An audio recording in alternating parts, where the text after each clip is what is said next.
Do you really know who your family is? Could someone you trust completely harbor a darkness waiting to emerge? Thanksgiving, a day of gratitude, tradition, and family. A time meant for shared memories and connection. For the Belois family, it was supposed to be just that. Instead, it became a night of unimaginable horror. This is the story of Darren Belois. A man who sat at his family's table, exchanged smiles, and quietly waited for his moment. When the night was almost over, he rose and spoke the words, "I've been waiting 20 years for this." Moments later, the Belois family's world was destroyed. What drives someone to such an act? What builds over 2 decades until it can no longer be contained? Darren Belois' actions weren't random. They weren't impulsive. They were deliberate, calculated, and rooted in a troubled past no one fully understood. This story isn't just about a crime. It's about the warning signs that went unnoticed, the fractures in a family that seemed whole, and the devastating consequences of ignoring the quiet cries of someone in pain. Could this have been prevented? And if it could, what does that say about the role we play in the lives of those we call family? Do you really know who your family is? Thanksgiving, a day steeped in tradition. A time when families gather around tables adorned with feasts, share stories of the past year, and express gratitude for the ties that bind them. The Belois family was no different.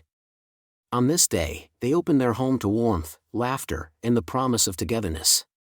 The Belois family was what many would call typical. They had their struggles and disagreements, but on Thanksgiving, they came together to celebrate as one. At the center of it all was Carolyn Belois, the family's matriarch. At 65, Carolyn was the glue that held them together. Known for her generosity and unwavering devotion, she had made it her life's mission to keep the family close, no matter the challenges they faced. Carolyn's love for Thanksgiving was unmatched. She spent weeks preparing, making sure every detail was perfect, the table set with her finest china, the aroma of roasted turkey filling the house, and her signature pecan pie resting on the counter. Thanksgiving, to Carolyn, wasn't just a meal, it was a symbol of unity, a reminder of the bonds that tied her family together. Then there were the twins, Tamara and Trinity. Tamara, the more outgoing of the two, had a thriving career and a sharp wit that often filled the room with laughter.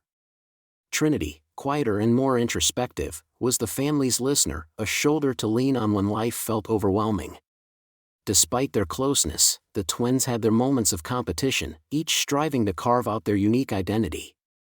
The star of the evening, though, was 6-year-old Michaela, Carolyn's granddaughter. A vibrant, energetic child with a smile that could light up the darkest room. Michaela had a budding passion for music and loved to perform for the family. Thanksgiving was her favorite day of the year, not for the food or the games, but because it meant she could be surrounded by the people she loved the most. Finally, there was Darren. He was the eldest sibling and often the most misunderstood. Estranged from the family for years, his relationship with them had been strained at best. Quiet and reserved, he was the kind of person who blended into the background, often overlooked and easily forgotten. Darren's arrival at Thanksgiving caught everyone by surprise. He hadn't joined the family for years, and his sudden decision to come raised more than a few eyebrows. But Carolyn, ever the optimist, welcomed him with open arms, believing that perhaps this was a step toward mending old wounds. The house buzzed with activity. The clatter of dishes in the kitchen, the hum of conversation in the living room, and the occasional burst of laughter from Michaela as she rehearsed her latest piano piece.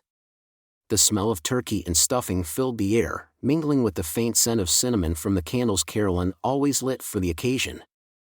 To an outsider, it was the picture of a perfect Thanksgiving.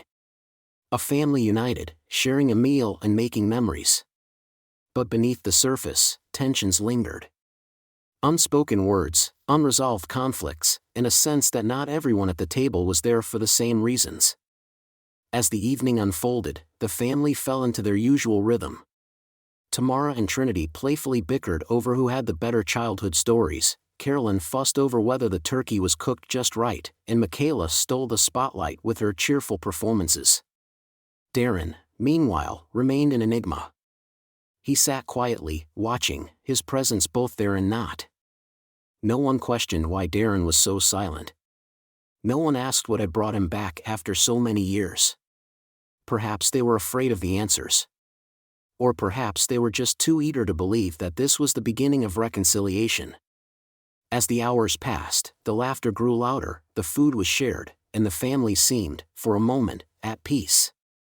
But peace can be deceptive. And in the Belois household that night, it was fleeting. Because while the turkey was carved, the wine poured, and the memories shared, no one noticed the quiet storm brewing in Darren's mind. No one saw the darkness that had taken root over decades. And no one imagined that, by the end of the night, the Belois family would be shattered forever. Darren Belois was the eldest child in a household where expectations were both spoken and unspoken. As the firstborn, he bore the weight of his parents' hopes and dreams, a burden that grew heavier with each passing year. Darren's younger sisters, Tamara and Trinity, were the stars of the family. Twins with vibrant personalities, they were adored by friends, teachers, and relatives alike. Tamara was bold and ambitious, always in the spotlight, while Trinity's quiet intelligence earned her admiration from those who knew her. Darren, in contrast, struggled to find his place. As the eldest, Darren was expected to lead by example, yet he was constantly overshadowed by his sister's achievements. Their successes only deepened his insecurities, creating a divide that grew wider as the years went on. At the root of Darren's struggles was his father, Leonard Belois. Leonard was a man of unrelenting discipline and high expectations, particularly for his only son.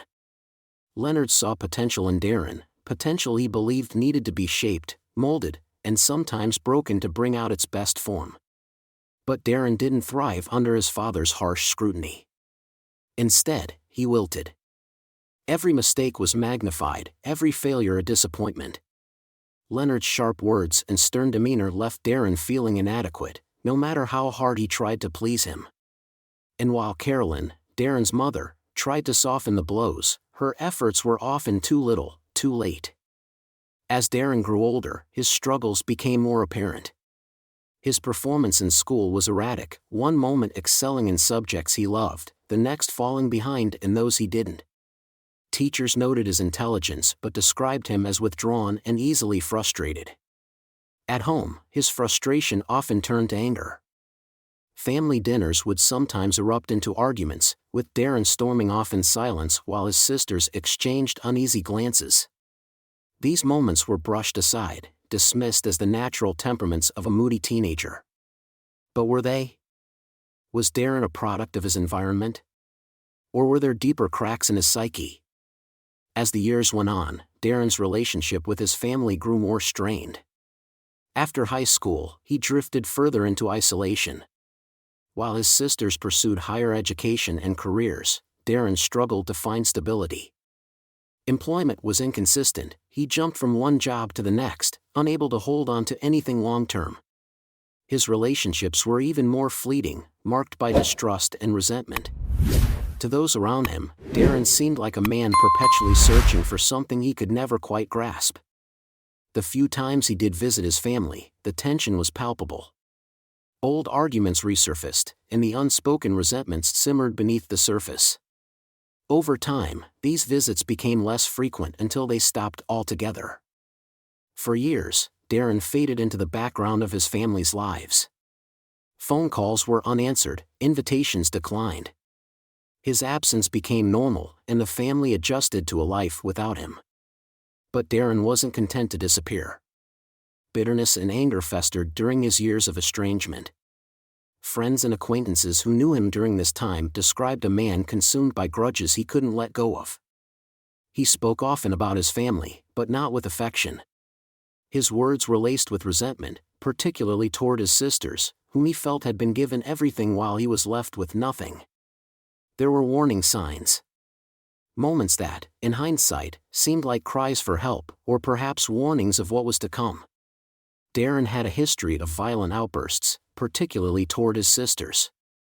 During one visit years earlier, a minor disagreement escalated into a shouting match, ending with Darren threatening to make them pay for how they treated him. His behavior didn't stop with verbal threats. Darren's estrangement was marked by unsettling actions, like the disturbing journal entry discovered later. "One day, they'll all see." The words were chilling, but at the time, they meant nothing to those around him. Another angry rant from a man no one truly understood. Darren's isolation deepened as the years passed. He retreated further into himself, cutting off ties with the outside world. Yet, through it all, he harbored a lingering connection to his family. A connection not born out of love or longing, but out of something far darker. The family had moved on without Darren, but Darren had never truly let go. In his mind, their perceived slights and betrayals were ever present, growing with each passing year. By the time Thanksgiving arrived, Darren's bitterness had reached a breaking point. His return to the family wasn't an olive branch or an attempt at reconciliation. It was the culmination of years of anger, resentment, and a plan he had been shaping in silence. No one in the Belois family could have known what Darren had been carrying all those years. They couldn't see the weight of his isolation or the rage that had consumed him. But on that Thanksgiving night, the darkness they overlooked would finally reveal itself, in the most horrifying way imaginable. Darren arrived just as the turkey was coming out of the oven. His appearance at the door startled everyone. His sisters exchanged glances, their surprise barely masked by forced smiles. Carolyn, ever the peacemaker, wrapped him in a hug and welcomed him inside as if no time had passed. Darren's presence was unexpected, but no one dared question it. Maybe this was his way of mending old wounds, they thought. Maybe he was finally ready to rejoin the family. No one wanted to ruin the fragile truce by bringing up the past. As the evening progressed, the family settled into a rhythm. Carolyn bustled around the kitchen, fussing over the gravy and pie. Tamara and Trinity reminisced about their childhood, laughing about the antics they used to pull at the very same table they now sat around. Little Michaela darted between the rooms, her excitement contagious as she performed her piano pieces for anyone who would listen. Darren, however, was quiet. He sat at the corner of the table, his plate barely touched, watching. His cold, calculating stare didn't go unnoticed. Tamara, always the more outspoken twin, tried to engage him in conversation, but his one-word answers quickly ended any attempts at small talk. There were moments when the jovial atmosphere faltered, moments when Darren's silence became too loud, when his gaze lingered too long. But each time, someone would crack a joke or change the subject, and the tension would dissipate, if only briefly. The subtle tension began to grow during dinner. A passing comment about childhood memories caused Darren to shift uncomfortably in his chair. When Trinity brought up their father's old rules about family game nights, Darren's jaw tightened. Past arguments and unresolved conflicts hung in the air, unspoken but not forgotten. Darren's sisters laughed about their shared experiences, but to him, every word was a reminder of how he had been left out, overlooked, dismissed. Meanwhile, Michaela's innocence shone like a beacon in the room. She tugged at Darren's sleeve, asking if he'd like to hear her play another song. He nodded stiffly, his lips curling into something that might have been a smile, but his eyes gave nothing away. As she played, the family clapped and cheered, while Darren stared blankly at the floor. As the night wore on, something began to shift. The warmth of the evening gave way to an uneasy quiet. Darren's muttering grew more frequent, low, unintelligible words under his breath. Tamara caught him whispering to himself at the end of the table, but when she asked if everything was all right, he merely shrugged and looked away. What no one knew was that Darren had spent months planning this day. And as the clock ticked closer to midnight, his true intentions began to surface. Carolyn, ever perceptive, noticed Darren's unease and tried to steer the conversation toward lighter topics. But it was too late. The fragile peace was already beginning to crack. A comment from Tamara about how Darren used to get in trouble as a child hit a nerve. It was meant to be a harmless joke, but Darren's reaction was anything but lighthearted. He slammed his fork onto his plate, the sharp sound cutting through the room. "What's your problem, Darren?" Tamara asked, her tone laced with irritation. His response was cold, calculated. "You've always had something to say, haven't you? Always the favorite, always the loudest." The room fell silent. Carolyn tried to interject, to smooth things over, but tomorrow wasn't one to back down. Maybe if you'd actually tried to be part of this family instead of running away, things would have been different. The words hung in the air like a challenge. Trinity shifted uncomfortably in her chair, while Michaela, sensing the tension, clung to Carolyn's side. For years, these unspoken grievances had simmered just below the surface. But tonight, Darren wasn't interested in letting them stay buried. "You have no idea what you're talking about," Darren hissed, his voice low and dangerous. "None of you do. You sit here pretending everything's fine, like you didn't push me out, like you didn't turn your backs on me." Carolyn tried to calm him. "Darren, please, let's not do this tonight.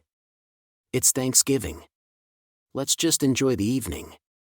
But Darren wasn't listening anymore. His muttering resumed, his hands clenching into fists as his sisters avoided his gaze. The room was heavy with tension now. Everyone felt it, an unspoken understanding that something wasn't right. But no one dared to voice it. Not yet.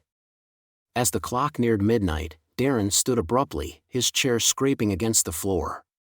He walked to the kitchen, muttering again, his movements deliberate and unsettling. Tamara whispered to Trinity, her voice barely audible, "Something's off. I don't like this." But by then, it was too late. The Belois family had no way of knowing that Darren's quiet anger was about to erupt. And when it did, nothing would ever be the same. He re-emerged suddenly, standing in the doorway of the living room. His figure loomed large in the dim light, and in his hands, he held something no one expected, a gun. The family froze. For a brief, agonizing moment, no one moved. No one spoke. Time seemed to stand still, as though they couldn't comprehend what was happening. And then Darren broke the silence with words that would haunt them forever. "I've been waiting 20 years for this." Before anyone could react, the first shot rang out. The sharp crack of the gun shattered the fragile peace, sending the family into chaos. Darren's aim was deliberate, his actions chillingly precise. The bullet struck Tamara first, who had been closest to him. She crumpled to the floor, her laughter silenced in an instant. Trinity screamed, lunging toward their mother in a desperate attempt to shield her. Carolyn, her face etched with terror, clung to her daughters as Darren fired again. The sound was deafening, the air thick with panic and disbelief. Trinity was next. She fell beside her sister, her outstretched hand barely brushing Tamara's as the life drained from her. Carolyn sobbed, clutching at her daughters, but Darren didn't stop. His expression was eerily calm, his movements methodical. He had waited for this moment, planned for it, and now he was executing his plan with terrifying efficiency. Michaela's cries cut through the chaos, her small voice trembling as she called out for her grandmother. Carolyn tried to reach her, her hands outstretched, but Darren stepped forward, blocking her path. Another shot. The music stopped. The house descended into an unnatural stillness. Smoke hung in the air, mingling with the faint scent of cinnamon from the Thanksgiving candles. The echoes of the gunshots faded, leaving only the sound of Carolyn's ragged breaths as she slumped to the floor, her strength finally failing her. Darren stood in the center of the room, surveying the devastation he had wrought. His hand, still gripping the gun, trembled slightly, but his face remained emotionless. There was no anger now, no hint of the bitterness that had consumed him for years. He had done what he came to do, and in his mind, it was over. He walked to the phone, stepping over the bodies of his sisters without a second glance. Picking up the receiver, he dialed 911 with the same calm he might use to call for a pizza. "Send the police," he said, his voice steady. "They're all dead. I did it. I'm ready to go." The dispatcher's voice, frantic and questioning, barely registered. Darren didn't feel the need to explain. His work here was done. After the massacre, Darren Belois vanished into the night, leaving behind a scene of unimaginable horror. The small, tight-knit community was stunned, their Thanksgiving morning shattered by the news of a family annihilated within the supposed safety of their home. Authorities arrived to a house of silence, broken only by the echoes of what had transpired. Inside, they found the bodies of Carolyn Belois, her twin daughters Tamara and Trinity, and 6-year-old Michaela, whose vibrant life was cut tragically short. But Darren was gone. With no immediate leads, the manhunt began. Law enforcement scoured the state, chasing down tips and sightings that ultimately led nowhere. The pressure on investigators grew as each day passed without a break in the case. The public reaction was swift and visceral. People demanded answers. How could this happen? How could a man harbor such darkness, unnoticed by those closest to him?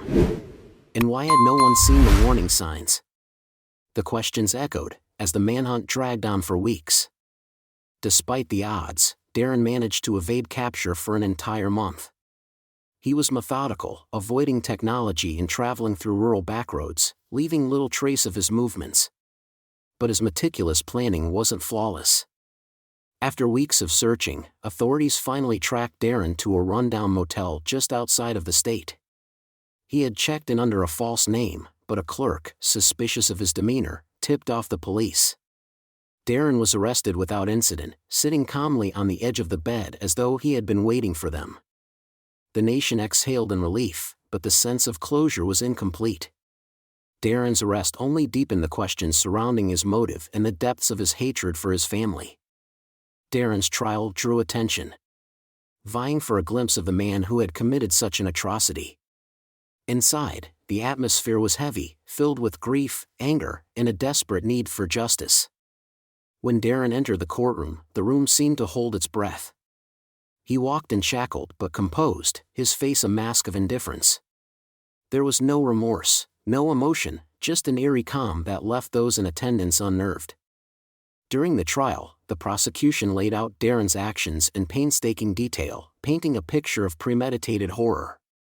Witnesses testified about Darren's estrangement from the family, his history of threats, and the disturbing journal entries that revealed his long-held plans. The journal was a chilling centerpiece of the trial. In it, Darren had written extensively about his resentment toward his sisters, his feelings of being an outsider, and his obsessive planning for the night he would exact his revenge. One line stood out: "They think I'm invisible, but I'll make sure they never forget me." Family members of the victims took the stand, their voices trembling as they described the devastation Darren's actions had wrought. Carolyn's surviving relatives spoke of her unyielding love for her children, unable to comprehend how one of them could have done this. A teacher of Michaela's shared memories of her laughter and joy, a stark contrast to the tragedy of her loss. Every testimony was a reminder of the lives Darren had taken and the void he had left behind. But Darren himself remained unmoved. As victims' loved ones wept on the stand, his expression never changed. He sat motionless, his eyes fixed straight ahead, as though he were watching someone else's story unfold. In a surprising turn, Darren pleaded guilty to all charges, avoiding the death penalty. His plea eliminated the need for a prolonged trial, but it denied the victims' families the chance to see him fully face justice in a jury's decision. When the judge handed down Darren's sentence, the courtroom was silent. 7 consecutive life terms without the possibility of parole. It was a sentence that ensured Darren Belois would never see freedom again. As the verdict was read, Darren's demeanor remained unchanged. There were no outbursts, no apologies. He simply accepted the punishment as though it were another step in the plan he had so meticulously crafted. The trial brought an end to the legal proceedings, but the emotional wounds it uncovered would never fully heal. Darren's actions left a family destroyed, a community reeling, and a nation grappling with questions of mental health, warning signs, and the fragility of trust. Why didn't anyone see this coming? Could this tragedy have been prevented? And how many others, like Darren Belois, are silently harboring a darkness no one sees? To understand what led Darren Belois to destroy his family, we must delve into his mind, a mind shaped by years of turmoil, isolation, and untreated mental illness. Darren's diagnosis revealed a long battle with untreated bipolar disorder and schizophrenia. Experts noted that these conditions, left unchecked, often lead to patterns of delusion, paranoia, and intense emotional instability. Darren's journal entries, filled with violent imagery and statements of resentment, were a stark reflection of his deteriorating mental state. A history of violent thoughts and outbursts painted a troubling picture. Darren's escalating isolation, his erratic behavior, and his refusal to seek help were all clear red flags. Yet, they went unnoticed or were dismissed by those around him. Was it denial? Fear? Or simply a lack of understanding about the seriousness of his condition? Mental health professionals who analyzed the case emphasized that Darren's story is not unique. The stigma surrounding mental illness often prevents people from seeking the help they desperately need. Darren's actions were not born overnight. They were the result of years of unresolved pain, neglect, and untreated mental illness. But could this tragedy have been prevented? What role does mental health play in acts of violence like this? Could intervention, understanding, or support have changed Darren's trajectory? Do you believe society is doing enough to address mental health issues? Are we too quick to dismiss warning signs as mere personality quirks? Share your thoughts below, and let's continue the conversation about what we can do to prevent tragedies like this in the future. The Belois family tragedy sent shockwaves through the small town of Riverview. A community once defined by its tight-knit bonds found itself grappling with unimaginable grief and the harsh reality that such violence could happen anywhere. But the pain extended far beyond the Belois family. For the people of Riverview, this tragedy became a catalyst for change, sparking conversations about mental health awareness and the importance of community support. This story isn't just about one man's horrifying actions, it's a cautionary tale about the importance of recognizing the signs of mental illness before it's too late. It's a reminder that unresolved pain and unchecked anger can fester into something unthinkable. And it's a call to action for all of us to take mental health seriously, not just for ourselves but for those around us. The Belois family's loss became a rallying cry for better resources, education, and support systems, both locally and nationally. The Belois family's story is a heartbreaking reminder of the fragility of trust and the importance of addressing hidden struggles. If you or someone you know is battling inner demons, seek help before it's too late. A conversation, a helping hand, or simply listening could save a life. Do you really know who your family is? If you found this story thought-provoking, don't forget to like, comment, and subscribe for more in-depth true crime and psychological explorations. Your engagement helps us shine a light on these important issues.